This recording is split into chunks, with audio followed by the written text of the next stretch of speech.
Football എന്ന് പറഞ്ഞാൽ വെറും ഒരു 90 മിനിറ്റ് കളിയാണോ? അല്ല, അത് ലോകത്തിലെ ഏറ്റവും വലിയ, ഏറ്റവും ചിലവേറിയ ഒരു മാന്ത്രിക ലോകമാണ്. ശതകോടിക്കണക്കിന് ഡോളറുകൾ, രാജ്യങ്ങളുടെ രാഷ്ട്രീയ സ്വാധീനം, കണ്ണഞ്ചിപ്പിക്കുന്ന വിഷ്വൽ എലമെൻറ്റുകൾ, ഇതെല്ലാം ചേർത്ത് വെച്ച് ഓരോ 4 വർഷം കൂടുമ്പോഴും നമ്മൾ കാണുന്ന ഈ ലോകകപ്പ് എന്ന മഹാത്ഭുതം എങ്ങനെയാണ് നിർമ്മിച്ചെടുക്കുന്നത്? കളിക്കളത്തിന് പുറത്തെ ആ വലിയ കളി, അതായത് ദി ആർക്കിടെക്ചർ ഓഫ് ദി സ്പെക്ടക്കിളിനെ കുറിച്ചാണ് നമ്മളിന്ന് സംസാരിക്കുന്നത്. ഒരു ലോകകപ്പിൻ്റെ കഥ തുടങ്ങുന്നത് കളിക്കളത്തിലല്ല, മറിച്ച് അതിൻ്റെ വിഷ്വൽ ഐഡൻറ്റിറ്റിയിലാണ്. 1966 ഇംഗ്ലണ്ട് ലോകകപ്പിലൂടെയാണ് ഫിഫ ആദ്യമായി ഒരു ഔദ്യോഗിക മാസ്കോട്ടിനെ അവതരിപ്പിക്കുന്നത്, വേൾഡ് കപ്പ് വില്ലി എന്ന സിംഹക്കുട്ടി. കേവലം ഒരു കളി എന്നതിനപ്പുറം ലോകകപ്പിനെ ഒരു ഗ്ലോബൽ ബ്രാൻഡാക്കി മാറ്റാനുള്ള ആദ്യ പടിയായിരുന്നു അത്. തൊട്ടടുത്ത ലോകകപ്പിൽ, അതായത് 1970 അഡിഡാസ് തങ്ങളുടെ ആദ്യത്തെ ഔദ്യോഗിക മാച്ച് ബോളായ ടെൽസ്റ്റാർ അവതരിപ്പിച്ചു. അന്ന് ബ്ലാക്ക് ആൻഡ് വൈറ്റ് ടിവികളിൽ പന്ത് വ്യക്തമായി കാണാൻ വേണ്ടിയാണ് ആ കറുപ്പും വെളുപ്പും ചേർന്ന ഡിസൈൻ കൊണ്ടുവന്നത്.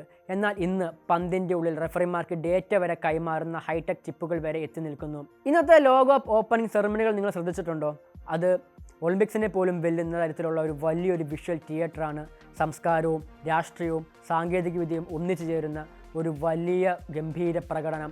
ഒരു രാജ്യത്തിൻ്റെ പ്രൗഢി ലോകത്തിന് മുന്നിൽ വിളിച്ചോതാനുള്ള ഏറ്റവും വലിയ പരസ്യ പലകയാണ് ഇന്ന് ഓരോ ലോകകപ്പ് വേദിയും. ഇനി നമുക്ക് ഈ മഹാമേളം നടക്കുന്ന വേദികളിലേക്ക് വരാം.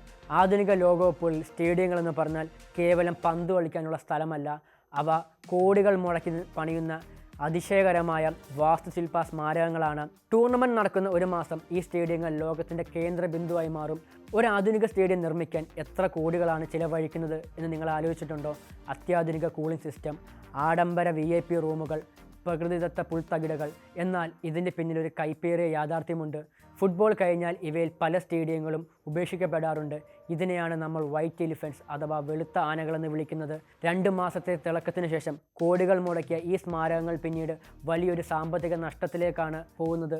ഇതൊരു വലിയൊരു സാമ്പത്തിക ബാധ്യതയായി പലപ്പോഴും മാറാറുണ്ട്. അപ്പോഴും ആ താൽക്കാലിക യൂഫോറിയ അല്ലെങ്കിൽ ആവേശം നിർമ്മിച്ചെടുക്കാൻ രാജ്യങ്ങൾ മത്സരിച്ച് പണം മുടക്കുന്നു. നിങ്ങൾ ലോകകപ്പ് കാണുന്നത് സ്റ്റേഡിയത്തിൽ പോയിട്ടല്ലെങ്കിൽ നിങ്ങൾ കാണുന്നത് റിയൽ ലൈഫ് സിനിമയേക്കാൾ വെല്ലുന്ന ഗംഭീരമായൊരു ലൈവ് പ്രൊഡക്ഷനാണ്. ഒരു ലോകകപ്പ് മത്സരം ടെലിവിഷനിലോ മൊബൈലിലോ കാണുമ്പോൾ നമ്മൾ ഒരേ സമയം 30ലധികം ക്യാമറകളുടെ ആംഗിളുകളാണ് കാണുന്നത്. പണ്ട് ഒരൊറ്റ ക്യാമറയിൽ കളി കാണിച്ചിരുന്ന കാലത്ത് നിന്ന് ഇന്നൊരു കളിക്കാരൻ്റെ കണ്ണീരും വിയർപ്പും വരെ കൃത്യമായി ഒപ്പിയെടുക്കുന്ന അൾട്രാ സ്ലോ മോഷൻ ക്യാമറകളിലേക്ക് നമ്മൾ എത്തി നിൽക്കുന്നു. ഇത് വെറും ഒരു സ്പോർട്സ് ബ്രോഡ്കാസ്റ്റ് അല്ല, ഇതൊരു വലിയ കഥാപറച്ചിലാണ്.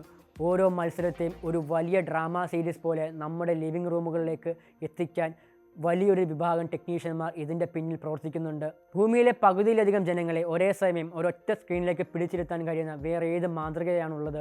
ലോകകപ്പ് എന്ന് പറയുന്നത് കോടീശ്വരന്മാരായ ബിസിനസ്സുകാരുടെയും രാഷ്ട്രീയക്കാരുടെയും ഒരു വലിയ കളിയാണ്. അവർ കോടികൾ മുടക്കി താൽക്കാലികമായ ഒരു മാന്ത്രിക ലോകം, അതായത് സ്പോർട്ടിംഗ് ഇല്യൂഷൻ നമുക്ക് മുന്നിൽ സൃഷ്ടിക്കുന്നു. പക്ഷേ ആ കളി കാണാൻ വന്നിരിക്കുന്ന ലക്ഷക്കണക്കിന് ആരാധകരുടെ കണ്ണീരും സന്തോഷവും യാഥാർത്ഥ്യമാണ്. പണത്തിനും അധികാരത്തിനും മുകളിൽ ഫുട്ബോൾ എന്ന വികാരമാണ് അതിന് കാരണം. ആ വികാരം തന്നെയാണ് ഈ മഹാ ഉത്സവത്തിൻ്റെ അല്ലെങ്കിൽ ഈ വലിയ ഉത്സവത്തിൻ്റെ ജീവൻ. ആ ഭീമാകാരമായ സ്പെക്ടക്കിൾ അല്ലെങ്കിൽ കാഴ്ചാനുഭവം തന്നെയാണ് ഓരോ ലോകകപ്പിനെയും ചരിത്രത്തിൻ്റെ ഭാഗമാക്കുന്നത്. കൂടുതൽ വാർത്തകൾക്ക് news 18 Keralam YouTube channel subscribe ചെയ്യുക.